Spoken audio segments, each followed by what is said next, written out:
ஐயையோ! யப்பா! இந்த சாண்ட்ராவோட தொல்ல தாங்க முடியலடா. இதெல்லாம் வேற ப்ரோமோல வேற போட்டு சாவடிக்கிறீங்க. காலையிலே ஒரு கன்டென்ட் கிடைக்கும் அப்படின்னு சொல்லி, ரொம்ப நேரமா உட்காந்து சாண்ட்ரா அவர்கள பார்த்துட்டுருக்கேன். விக்கல்ஸ் விக்ரம் வேற பாவம் போய் மாட்டிக்கிட்டாப்புல.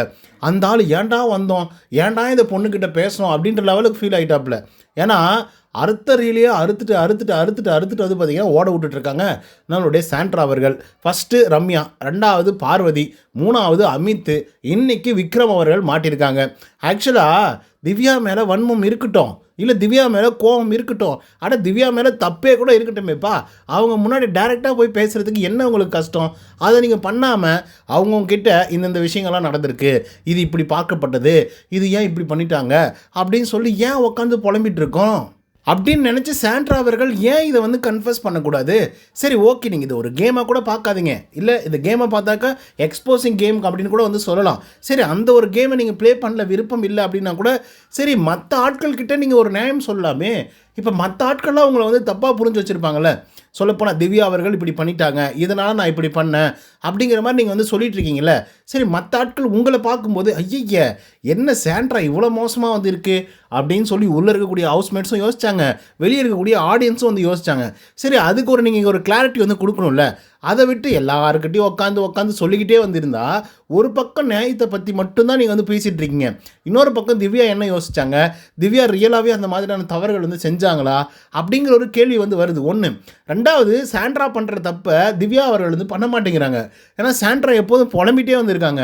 யாராவது வந்து உட்காந்துட்டாங்க அப்படின்னா அவங்கக்கிட்ட பேசிக்கிட்டே வந்திருக்காங்க. குறிப்பாக திவ்யாவை பற்றி மட்டும்தான் வந்து பேசுகிறாங்க. இன்னொரு பக்கம் திவ்யாவை பார்த்தோம் அப்படின்னா, திவ்யா யாருக்கிட்டையுமே இதை பற்றி கன்ஃபஸ் பண்ணுறதே கிடையாது, இதை பற்றி சொல்கிறதே கிடையாது. எனக்கு அவங்களுக்கு என்ன பிரச்சனை அப்படின்னு கூட தெரியல, அவ்வளோதான் சொல்கிறாங்க. ஆனால் சாண்ட்ரா அந்த மாதிரி வந்து இல்லை. எப்பெல்லாம் வாய்ப்புகள் கிடைக்குமோ அப்பெல்லாம் வந்து குத்திக்கிட்டே வந்திருக்காங்க. அது வேறு விஷயம், ஓகேங்களா. இப்போ காலையிலேயே ஒரு விஷயம் வந்து நடந்திருக்கு. இதில் விக்ரம் அவர்கள் பயங்கர ஷாக்கிங் ஆகியிருக்காப்புல. விக்ரம் அவர்கள் வேறு ஒரு பெர்ஸ்பெக்டிவ் வந்து சொல்கிறாங்க. ஸோ அந்த பெர்ஸ்பெக்டிவ் எப்படி இருக்குது அப்படின்றத நம்ம லாஸ்ட்டாக வந்து பார்க்கலாம். அதுக்கு முன்னாடி சப்ஸ்கிரைப் பண்ணாதவங்க சப்ஸ்கிரைப் பண்ணி வச்சுக்கோங்க. பக்கத்தில் ஒரு பெல் ஐக்கான் இருக்கும், அதையும் ப்ரெஸ் பண்ணி ஹாலில் போட்டுக்கோங்க. அப்போ தான் நாங்கள் அப்டேட் பண்ணுற ஒவ்வொரு விஷயமும் உங்களுக்கு நோட்டிஃபிகேஷன் வந்து சேரும். அதுதான் இந்த வீடியோவுக்கு குறைஞ்சபட்சம் ஒரு 1000 லைக்காக எதிர்பார்க்குறோம். ஸோ லைக்கை போடுங்க, வீடியோ பாருங்கள், வாங்க இந்த வீடியோக்குள்ள வந்து போகலாம். சாண்ட்ரா வர்சஸ் திவ்யா, இவங்க 2 பேருக்குள்ளே அப்படி என்ன தான் பிரச்சனை அப்படிங்கிறத பற்றி முதல்ல வந்து பார்ப்போம். ஃபஸ்ட்டு விஷயம் என்ன அப்படின்னு பார்த்தீங்கன்னா, சாண்ட்ரா அவர்களுக்கு திவ்யா அவர்கள் வந்து பிரஜன் கிட்ட பேசுகிறது பிடிக்கல, ஒன்று. 2வது, பிரஜன் அவர்கள் வந்து பார்த்திங்கன்னா பெஸ்ட் பர்ஃபார்மர் அப்படின்னு சொல்லி ஒரு இடத்துல வந்து திவ்யா அவர்களை வந்து செலக்ட் பண்ணாததுனால பயங்கர டிசப்பாயின்மெண்ட் வந்து ஆகிட்டாங்க திவ்யா. ஸோ இதனால் வந்து பார்த்திங்க அப்படின்னா திவ்யா அவர்கள் வந்து நம்ம பிரஜன் கிட்ட சண்டை போட்டிருப்பாங்க. அந்த நேரத்தில் சாண்ட்ரா அவர்கள் செம்ம காண்டில் வந்து இருந்திருப்பாங்க திவ்யா மேலே. ஸோ அதுதான் காரணமா அப்படின்னு கேட்டிங்கன்னா அதுவும் காரணம் கிடையாது. அதுக்கு முன்னாடி வந்து போவோம். அதுக்கு முன்னாடி வாரம் வந்து பார்த்திங்கன்னா சாண்ட்ராவையும் திவ்யாவையும் வச்சு கிளின்னு வந்து கிழிச்சு விட்ருப்பாப்புல விஜய் சேதுபதி. ரீசன் என்ன அப்படின்னு பார்த்தீங்கன்னா, 2 பேருமே ஒஸ்ட் பர்ஃபார்மராக தேர்ந்தெடுக்கப்பட்டிருப்பாங்க. அவங்கள வந்து ஜெயிலுக்கு அனுப்பிச்சு சொல்லியிருப்பாங்க. ஜெயிலுக்கு போகிறதுக்கு முன்னாடி வீட்டுடைய ஒட்டுமொத்த வேலையை அவங்க 2 பேர் வந்து செஞ்சுட்டு போகணும் அப்படின்ற மாதிரி வந்து சொல்லியிருப்பாங்க. லெட்டர் வந்திருக்கும், அப்பயும் வந்து மதிச்சிருக்க மாட்டாங்க. எதுவுமே வந்து பார்த்திங்க அப்படின்னா மைண்ட் பண்ணிருக்கவே மாட்டாங்க. பிக் பாஸை மதிச்சிருக்கவே மாட்டாங்க. விக்ரம் அவர்கள் மேற்பார்வையாளராக வந்து இருந்து சில வேலைகளை வந்து செய்ய வச்சாங்க, ஓகேங்களா. ஸோ இப்போ என்ன ஆச்சு அப்படின்னு பார்த்தீங்கன்னா, அந்த இன்சிடெண்ட்டில் திவ்யா அவர்களுக்கு பயங்கரமான தலைவலி, ஓகேங்களா, பயங்கரமான தலைவலி, உயிர் போகிற நிலைமைக்கு வந்து இருக்குது, நான் செத்து போயிடுவேன், அந்தளவுக்கு வந்து தலை வெட்டிக்கிற மாதிரி வந்து இருக்குது அப்படிங்கிற மாதிரி திவ்யா அவர்கள் ஒரு சீனை போட்டு மெடிக்கல் ரூம் போயிட்டு அங்கேருந்து மாத்திரை எடுத்துகிட்டு வந்திருப்பாங்க. அதுக்கப்புறம் ஒரு பால் பிரச்சனை வந்து வந்திருக்கும், ஓகேங்களா. அந்த பால் பிரச்சனை ஒரு பெரும் பிரச்சனையாக வந்து மாறி இருக்கும். அந்த பாலை வச்சு நம்ம பிரஜன் அவர்கள் வேறு மாதிரி கண்டென்ட்லாம் வந்து சொல்லியிருப்பாப்புல. எப்படி அப்படின்னா, அவன் என்ன இந்த பால் எடுத்துகிட்டு போய் யாருக்கு வந்து ஊற்ற போகிறான் அப்படிங்கிற மாதிரி வார்த்தையெல்லாம் பயன்படுத்தியிருப்பாங்க. ஸோ நல்லா யோசிச்சு பாருங்கள். இப்போது சாண்ட்ரா அவர்கள் வந்து இந்த ஒரு இன்சிடெண்ட்டை வந்து ஞாபகம் வச்சுருக்காங்க. இதுக்கு வந்து விஜய் சேதுபதி அவர்கள் வந்து என்ன சொல்லியிருப்பார் அப்படின்னா, திவ்யா வந்து வேறு மாதிரி ஒரு டாஸ்க் வந்து விளையாடுறாங்க, நீங்கள் பார்த்து பத்திரமா இருந்துக்கோங்க, அவங்கக்கிட்ட வந்து உஷாராக இருந்துக்கோங்க சாண்ட்ரா, நீங்கள் தான் இதில் பாவமே அப்படின்ற மாதிரி வந்து சாண்ட்ரா அவர்கள்கிட்ட விஜய் சேதுபதி வந்து சொல்லியிருப்பாங்க. இது ஆக்சுவலாக நம்ம அப்போ எபிசோட் பார்க்கும்போது என்னையா இந்த ஆள் வந்து சாண்ட்ராவுக்கு சப்போர்ட் பண்ணுறாப்புல, பிரச்சனைக்கு எப்போதும் சப்போர்ட் பண்ணுவார், அப்படிப்பட்ட ஆள் தான் இவர், ஏன்னா ஃப்ரெண்டோட ஒய்ஃபு ஃப்ரெண்டு அப்படின்றதுனால அப்படிங்கிற மாதிரி நம்ம யோசித்தோம். ஆனால் ரியலாகவே அப்படி ஒரு விஷயம் வந்து நடந்திருக்கு. இதனால் வேறு ஒரு பெர்ஸ்பெக்டிவே மாறி இருக்குது. உண்மை அதுதான். ஸோ இன்றைக்கி வந்து அதை விக்ரம் அவர்கள் கிளியராக வந்து புரிஞ்சுக்கிறாரு. அண்ட் எக்ஸ்ப்ளனேஷனும் கொடுக்குறாப்புல. அவர் என்ன சொன்னார் அப்படின்றத இன்னும் கொஞ்சம் லேட்டாக வந்து சொல்கிறேன். பட் அதுக்கு அடுத்து தான் அந்த பீரியட்ஸ் பிரச்சனை வந்து வந்துச்சு இல்லையா? இப்போ லாஸ்ட்டாக வந்து சண்டே எபிசோட் வந்து நடந்தது. அந்த சண்டே எபிசோடில் வந்து பார்த்தீங்க அப்படின்னா கடைசியாக வந்து திவ்யா அவர்கள் வந்து கன்ஃபஸ் பண்ணணும், நான் கொஞ்சம் பேசணும் அப்படிங்கிற மாதிரி வந்து சொல்லியிருப்பாங்க. ஆனால் சாண்ட்ரா வந்து எந்திரிச்சு போயிருப்பாங்க, வேகமாக போயிருப்பாங்க. ஏன்னா அவங்களுக்கு வந்து ப்ளீடிங் ஆகிடுச்சு, டேட் ஆகிடுச்சு அப்படின்ற மாதிரி வந்து சொல்லியிருப்பாங்க. பட் அவங்க கத்தி சொல்லி வந்து பார்த்திங்க அப்படின்னா ஹவுஸ்மேட்ஸ் எல்லாருமே வந்து வெயிட் பண்ணியிருப்பாங்க. அப்போ வினோத் அவர்கள் கூட பயங்கரமாக சண்டை போட்டிருப்பாங்க. அதை வந்து இங்கே வந்து சொல்கிறாங்க விக்ரம் கிட்ட, என்ன அப்படி உங்களுக்கு வந்து கஷ்டம், அப்படி என்ன தான் உங்களுக்கு வந்து பிரச்சனை, ஏன் ஒரு 10 நிமிஷம் 20 நிமிஷம் வந்து வெயிட் பண்ண வேண்டிய அவசியமே இல்லையா உங்களுக்கு? அதே போல் சரி நான் போயிட்டு ரெஸ்ட் ரூம் போயிட்டேன், எனக்கு பீரியட்ஸ் அப்படின்னு சொல்லியும் நீங்கள் அங்கேயே உட்காந்துட்டு இருக்கீங்க. அப்போ எல்லாரும் சேர்ந்து என்ன வந்து ப்ளேம் பண்ணுறீங்க, எல்லாரும் சேர்ந்து என்ன வந்து தப்பாக வந்து புரிய வைக்கிறீங்க அப்படிங்கிற மாதிரியும், அதே போல் நீங்கள் கூட போய் ட்ரெஸ்ஸிங் எல்லாம் சேஞ்ச் பண்ணிட்டு கூட வந்து உட்காந்துட்டு இருந்திருக்கலாம்ல.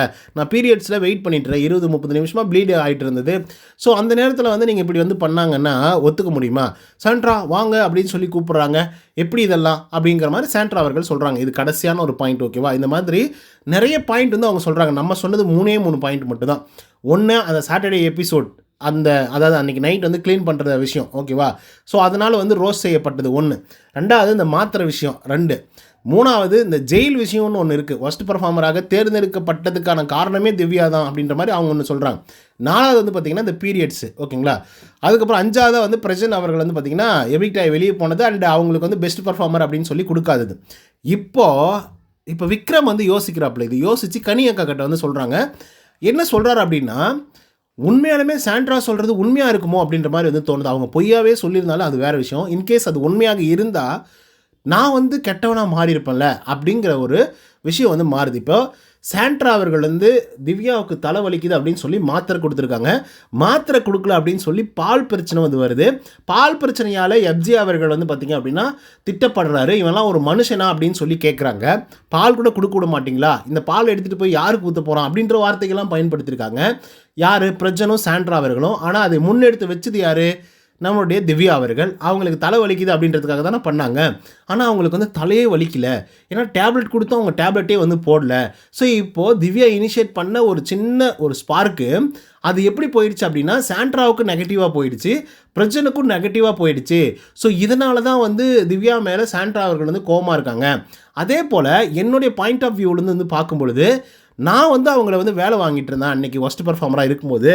அப்போது தலைவலியில் ஒரு பொண்ணு வந்து அவ்வளோ துடிச்சிட்டு வந்து இருந்துகிட்ருக்கா, அவளுக்கு டீ காஃபி பால் கூட கொடுக்க மாட்டிங்களா, நீங்கள்லாம் ஒரு மனுஷங்களா அப்படின்னு சொல்லி என்னை வந்து கேட்டாங்க அவங்க. அப்போ நான் என்ன யோசித்தேன் அப்படின்னா, நான் ஏன் மனுஷனாக இருக்கக்கூடாதுன்னு சொல்லி யோசித்து அவங்க வந்து என்கிட்ட கோவப்பட்டாங்க. அப்போ நான் என்ன யோசித்தேன் அப்படின்னா, இந்த பொண்ணு என்ன இவ்வளோ மோசமாக வந்து நடந்துக்குது, இவ்வளோ கேவலமாக வந்து நடந்துக்குது, அப்போ இந்த உறவே நாம் வந்து நீட்டிக்கவே கூடாது, அப்பயே துண்டிச்சிடணும் அப்படின்னு சொல்லிலாம் நான் வந்து யோசிச்சிருக்கேன். ஸோ அப்படி ஒரு இன்சிடெண்ட்டையும் அப்படிப்பட்ட ஒரு விஷயத்தையும் அவங்க திவ்யாவால் தான் ஏற்பட்டுச்சு அப்படிங்கிறத கிளியராக வந்து சொல்கிறாங்க கனி அப்படிங்கிற மாதிரி நம்மளுடைய விக்ரம் அவர்கள் வந்து சொல்கிறாங்க. அப்போ இந்த இன்சிடெண்ட்டும் இவங்க சொல்லக்கூடிய எக்ஸ்ப்ளனேஷனும் உங்களால் புரிஞ்சிக்க முடியுதா அப்படின்னு கேட்டிங்கன்னா கண்டிப்பாக புரிஞ்சிக்க முடியும்.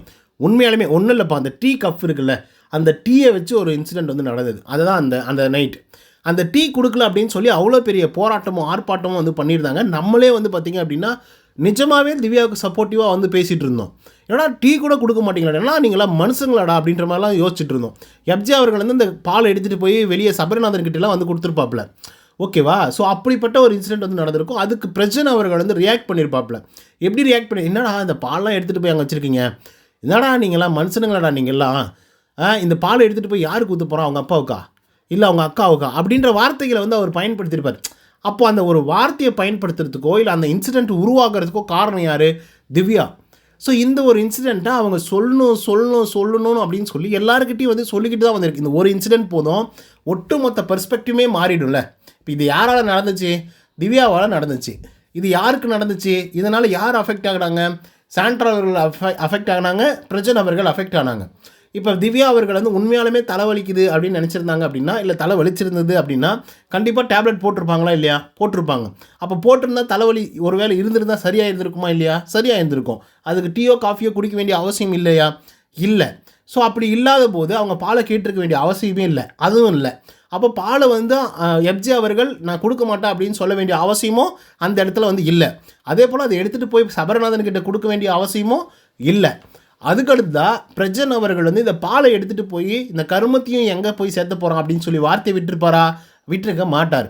அதே போல் இந்த பாலை எடுத்துகிட்டு போய் யாருக்கு ஊற்ற போகிறான், அவங்க அப்பாவுக்கு ஊற்ற போகிறானா இல்லை அவங்க தங்கச்சிங்களுக்கு கூட்டு போகிறானா அப்படின்னு சொல்லி கேட்குறான்ல பிரஜன், அது யாருக்கு போய் சேரும்? அது தப்பா? அதுவும் இல்லை.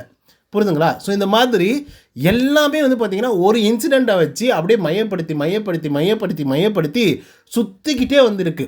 பட் இதை டைரெக்டாக கன்ஃபஸ் பண்ணாங்க அப்படின்னா கண்டிப்பாக சாண்ட்ரா அவர்களுக்கு ஒரு சப்போர்ட் வந்து கிடச்சிருக்கலாம். ஆனால் என்னை பொறுத்த வரையிலும் திவ்யா வந்து இதை தெரிஞ்சு பண்ணுறாங்களா தெரியாமல் பண்ணுறாங்களா அப்படிங்கிறது சுத்தமாக என்னால் வந்து புரிஞ்சிக்கவே முடியல. ஏன்னா அவங்கள பொறுத்தவரையிலும் அவங்க பாட்டுக்கு இருக்காங்களே தவிர மற்றபடிக்கு தெரிஞ்சு பண்ணுற மாதிரி வந்து தெரியல. ஓகேவா? ஆனால் சாண்ட்ரா பக்கம் சரியான ஒரு நியாயங்கள் வந்து இருக்குது. ஸோ இதை எக்ஸ்போஸ் பண்ணுறாங்க அப்படின்னா சாண்ட்ராவுடைய நம்ம பார்க்கக்கூடிய பிம்பமே வந்து மாறிடும் அப்படின்ற மாதிரி தான் எனக்கு வந்து தோணுது. ஸோ நம்ம பொறுத்து தான் பார்க்கணும். மக்கள் இதை பற்றின ஒரு கருத்துக்கள் என்ன அப்படிங்கிறத கமெண்ட்ஸில் வந்து பதிவு பண்ணுங்கள். இந்த வீடியோ உங்களுக்கு வந்து பிடிச்சிருந்தா லைக் அண்ட் சப்ஸ்கிரைப் பண்ண மறந்துடாதீங்க. இன்னொரு தவணை சந்திக்கிறேன். Until then bye from Uday. நன்றி, வணக்கம்.